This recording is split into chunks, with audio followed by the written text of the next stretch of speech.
आज कोरोना की स्थिति बहुत ही भयानक होती जा रही है। इससे पहले इतना बुरा हाल कभी नहीं हुआ था।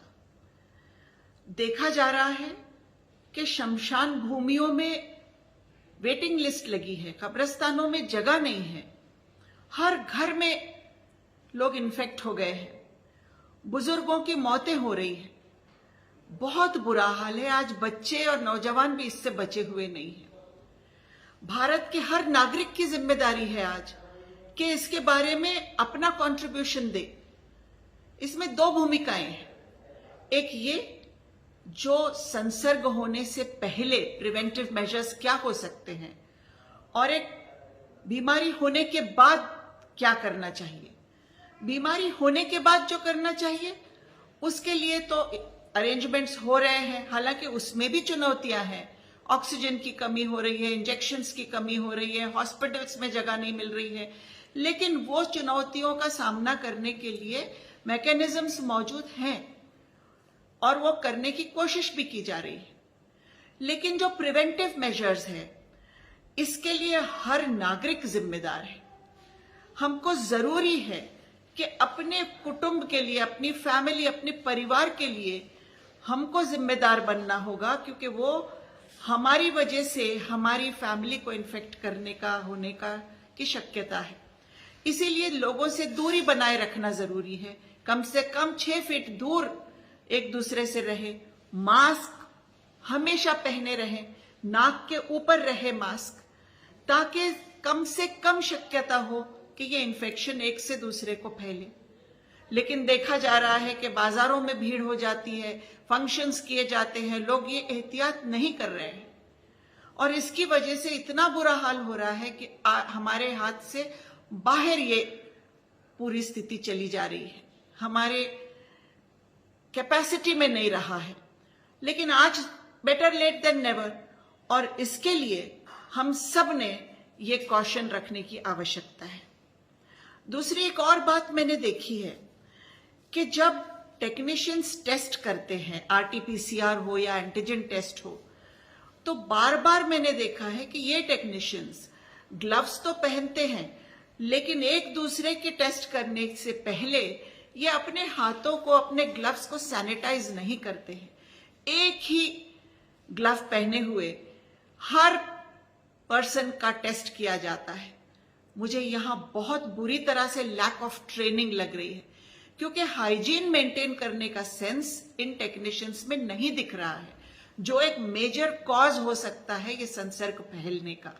और इसके बारे में खास तौर पे गवर्नमेंट से स्पॉन्सर्ड प्रोग्राम्स के अंदर तो इनके ट्रेनिंग्स बहुत बहुत अहमियत रखती है, क्योंकि ऐसा ना हो कि टेस्ट लेने में ही हम कोविड फैलाना शुरू कर दें। दूसरा एक बहुत ही इंपॉर्टेंट चीज जो नजर में आती है वो ये है कि पुलिस वैयक्तिक तौर पर तो लोगों पर अच्छी नजर रख रही है। मास्क नाक के नीचे भी आ जाए तो उस पर्सन को फाइन होता है, मारा जाता है, पीटा जाता है। दुकान अगर बंद कर दी गई तो एक आदमी को तो जान से ही मार दिया गया है औरंगाबाद में। लेकिन यह भी देखा जाता है कि जहां इलेक्शन के रैलीज हो रहे हैं वहां बिल्कुल कोई फिक्र नहीं है कि आपके कितना डिस्टेंस है एक आदमी से दूसरे आदमी में, मास्क लगा हुआ है कि नहीं। लीडर्स ही मास्क नहीं लगा रहे हैं। तो क्या इलेक्शंस इतने इंपॉर्टेंट है? क्या हमारी वेस्टेड इंटरेस्ट इतनी इंपॉर्टेंट है कि हम लोगों की जान की परवाह न करें?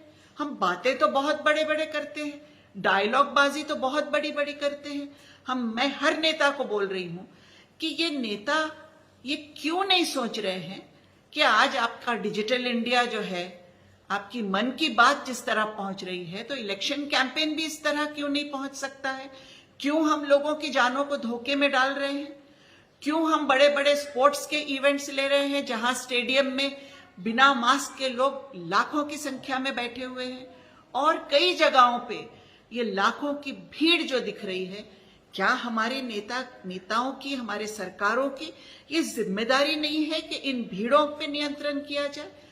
वो तो अपने आप ही आप जाकर इन भीड़ों को एनकरेज कर रहे हैं। अगर आप ऐसे करेंगे तो साफ तौर पे ये दुटप्पी भूमिका है, हिपोक्रेसी है। कॉमन मैन के लिए अलग लॉ और आपके लिए अलग लॉ क्योंकि आप इलेक्शन जीतना चाहते हैं। इलेक्शन जीतना ही क्या सब कुछ है? क्या जनता की जान, जनता की जिंदगी कुछ मायने नहीं रखती है? ये एक नेता का काम होता है। और जो नेता इस तरह की भीड़ जमा नहीं कर रहे हैं, मैं उनको सलाम करती हूं। लेकिन जो नेता लोगों की जान को धोखे में डाल के अपना फायदा देख रहे हैं, इलेक्शन जीतने की कोशिश कर रहे हैं, लोगों को खुश करने की कोशिश कर रहे हैं, ऐसे नेताओं की इस भूमिका को मैं कंडेम करती हूं, क्योंकि देश की जनता की जान सबसे बड़ी प्रायोरिटी है और हर इंसान ने इसके बारे में सोचना चाहिए। जिस तरह जनता का फर्ज है, उसी तरह नेता का भी फर्ज है। जो कानून जनता के लिए है, वही कानून नेता के लिए है। ये बात सब ने याद रखना चाहिए। प्रशासन ने भी याद रखना चाहिए कि एसेंशियल सर्विसेज को बंद करके, दुकानों को बंद करके, तरकारी, भाजी, फल, ये किराना लेने के लिए भी अगर लोगों को 4-4, 5-5 दिन गुंजाइश नहीं रही तो लोग भूखे मर जाएंगे, लोग इससे हैरेस हो जाएंगे। इसलिए ऐसी पॉलिसी बनाइए जहां आप नियंत्रण रखकर लोगों के एसेंशियल सर्विसेज को बंद न करें। एक तरफ आप लोगों को भूखा मार रहे हैं और दूसरी तरफ आप लोगों के अंदर कैंपेनिंग करने के लिए उनकी भीड़ बना रहे हैं। यह हिपोक्रेसी बंद होना चाहिए। शासन, प्रशासन, नेता और जनता, हर एक की यह जिम्मेदारी है। इतना ही मैं कहना चाहती हूं। धन्यवाद।